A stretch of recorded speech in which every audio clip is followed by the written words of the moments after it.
做，即係唔做壞事啦，慢慢過生活。基本咧，其實我就係冇咩宗教信仰，即係就幫我媽媽咧就拜神啦，就拜祖先。但我冇諗過咧，我全家會信咗耶穌。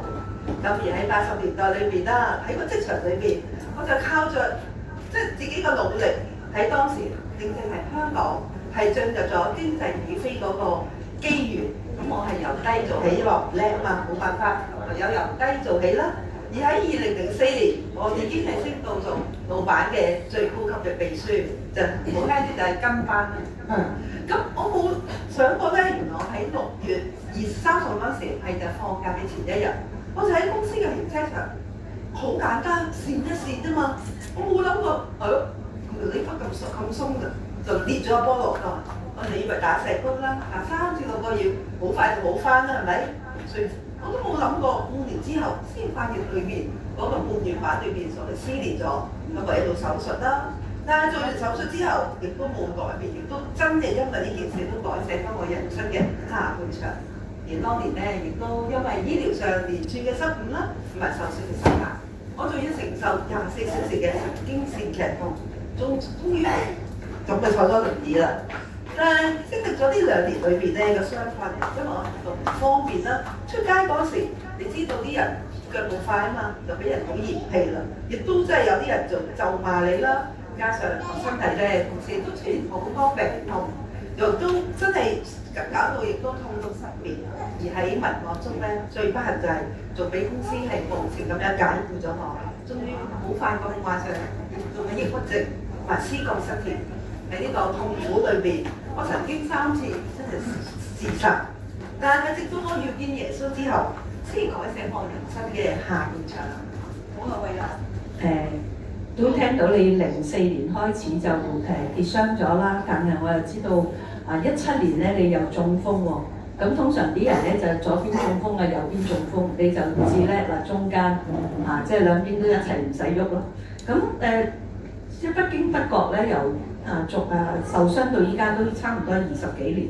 咁我知道由於時間關係咯，我哋都唔可以詳細講咁多。咁但係我哋就集中喺呢個過程裏邊，你點樣睇到上帝去指引你嘅人生咧？其實喺2007年啦，即係姐姐一個醫生咧就建議佢返教會喎，就希望可以幫到佢解決嘅問題啦。於是我就同家姐啦喺屋企嘅附近揾咗教會。我冇諗過第一次返教會咧，跟着神嘅話，若有人在基督裏，他就是新造的人，舊事已變，都變成新的了。林後章17，我同姐姐不約而同，好快就決定信耶穌。而返教會初期咧，我只係抱着半信半疑嘅態度啦。弟兄姊妹你知好熱切㗎嘛，咁就鼓勵我，你唔好灰心啊，你常常祈禱啦，讀聖經啦，神就會醫好你啲痛㗎啦，話你行得返㗎。我當時咧就覺得，即係心裏邊諗，你都幾無稽。但係心諗，如果係咁樣，啲醫生咪要執啦。但係我都冇諗到，就係要讀聖經去認識呢一位神，同埋要去祈禱。直到有一日，我喺東區醫院做完治療，喺個翻小教嗰度休息啦，休息完我先要翻屋企。喺當日我真係嗰日痛得好辛苦，咁我就覺得，如果我即係咁嘅人生已經冇希望，亦都咁痛，點算咧？我仲係咁後生，唔好我成世即係諗住，即係要連累屋企人係會好咩？我心裏邊就諗啦，如果真係有神嘅話，佢究竟明白我裏邊個需要，我做向神，於是我就同神祈禱啦。我咁每日都咁辛苦，我真係好想死啊！即係痛到都每日都明白我唔知道我應該前面嘅路會點樣做。如果唔係你就教我點樣行落去啦。咁我就我只不過好想快啲揾翻份工，你就俾我死，唔係你就指引我人生前面嘅路究竟係點樣行落去咧？夜當晚咧，我就翻到屋企啦，瞓覺嗰時我就聽到一把聲音，好奇妙就同我講：咁你係咪好想知道你人生係點樣行落去咧？於是佢就喺門裏面啦，我就見到道門，佢就同我講：你要選擇。你打開嗰道門，你就會知道你人生嘅方向。於是我就去打開嗰道門啦，就見到有2樣嘢，一樣就係一本聖經，另一樣就係復康嘅拐杖。跟住有一把聲音要同我講啦，如果你揀聖經，佢就可以醫治你心靈裏邊嗰種苦澀，同埋點樣面對將來嘅人生。如果你揀對鞋同埋嗰個拐杖，你就可以舒舒服服咁樣繼續去做治療。咁當時我冇記得嘅，我毫不猶豫，唔知點解，我就揀咗本聖經。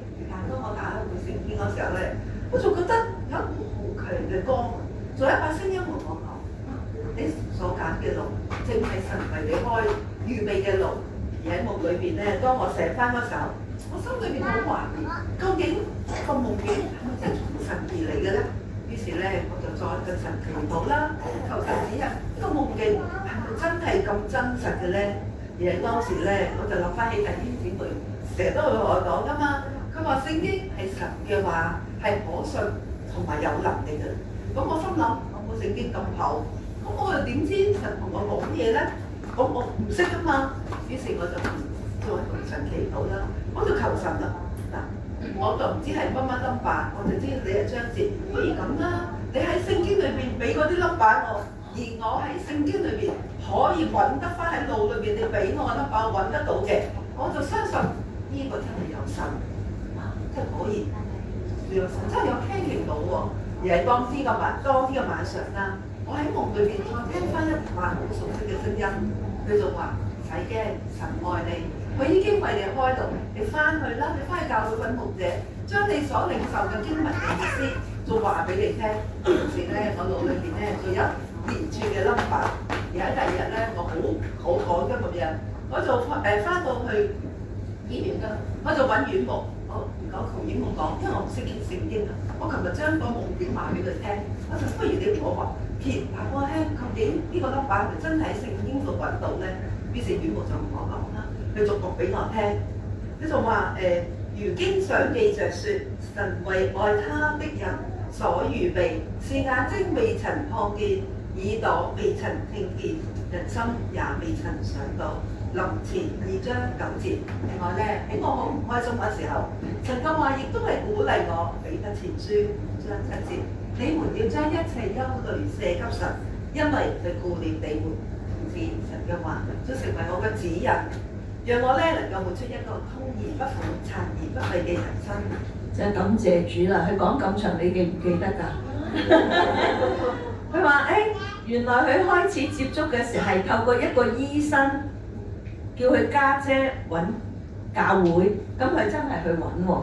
咁所以原來醫生都係指引呢條路嘅其中一個人，跟住咧就係佢又跟住話死啦！我個人點過咧？點樣去指引佢咧？佢就藉住乜嘢？祈禱。咁喺祈禱咧，又有發夢，發夢都係神指引喎。就係最重要嘅指引係乜嘢？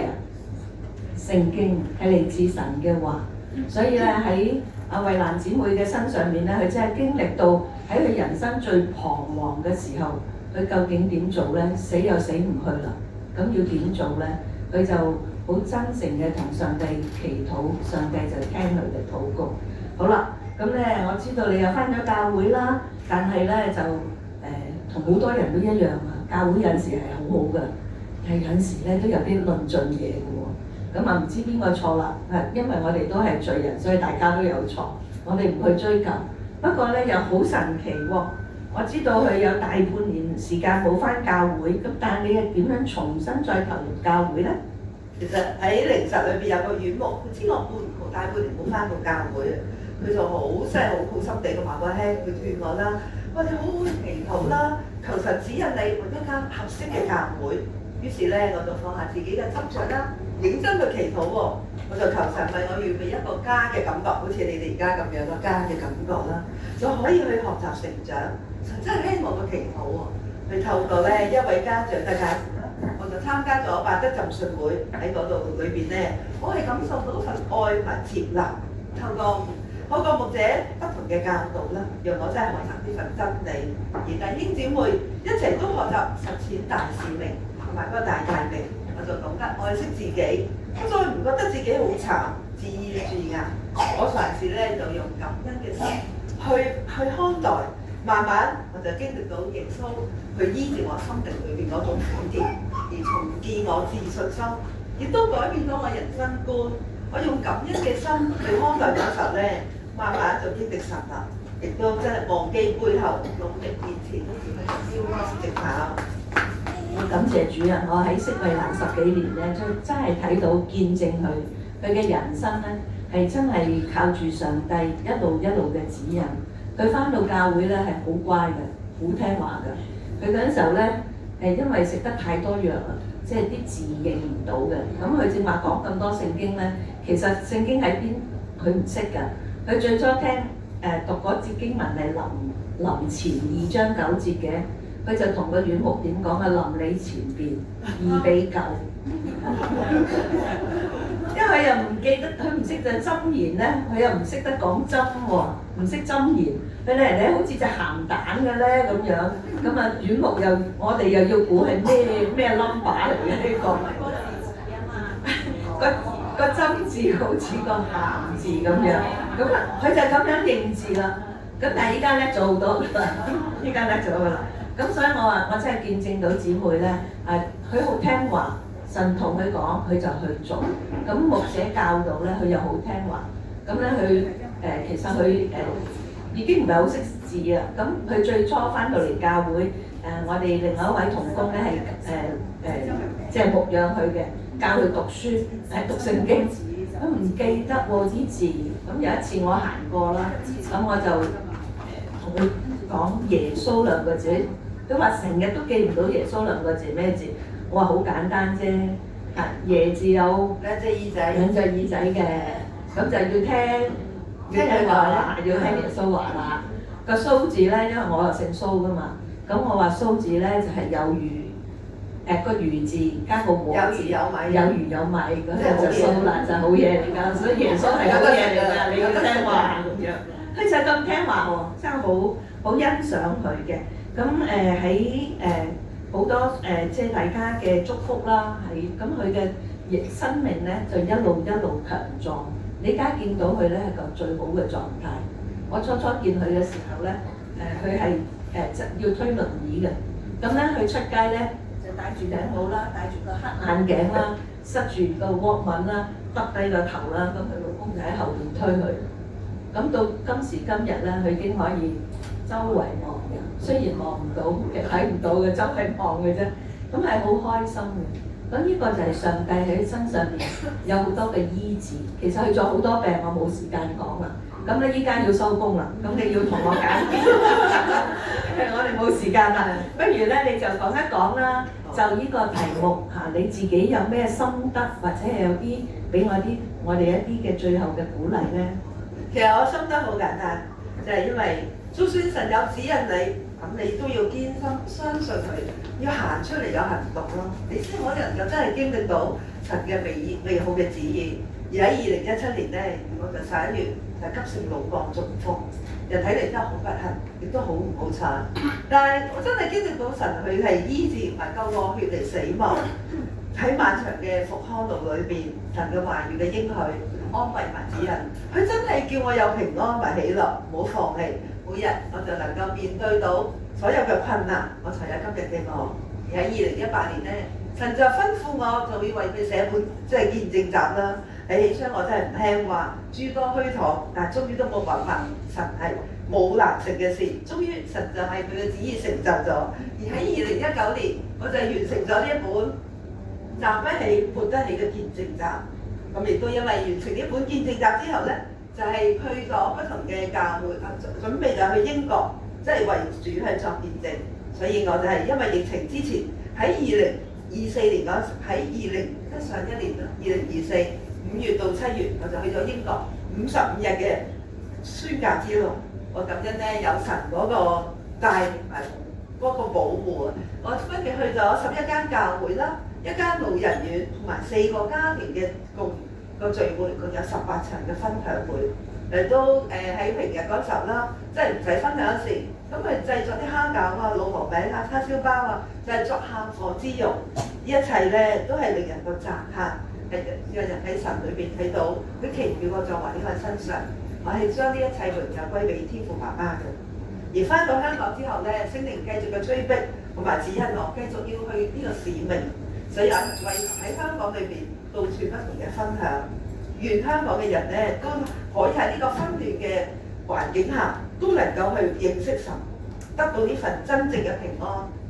而今日咧，如果我唔講，我諗你大家都唔知道，原來我隻眼已經睇唔到啦。我得翻左眼係得個1/5嘅視力啊！但係我亦都行唔到，可能你知你下邊有幾級，究竟我點能夠嚟到咧？正如聖經所講，羅馬書8章28，我們萬事曉得互相效力，互相效力，叫愛神的人得益處。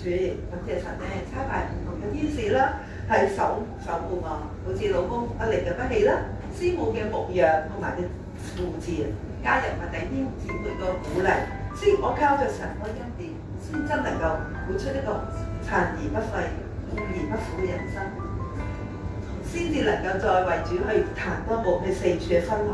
我真盼望大家咧能夠捉緊上帝呢份俾你哋嘅指引，享受真平安同埋永遠嘅福氣喺度。多謝大家。多謝。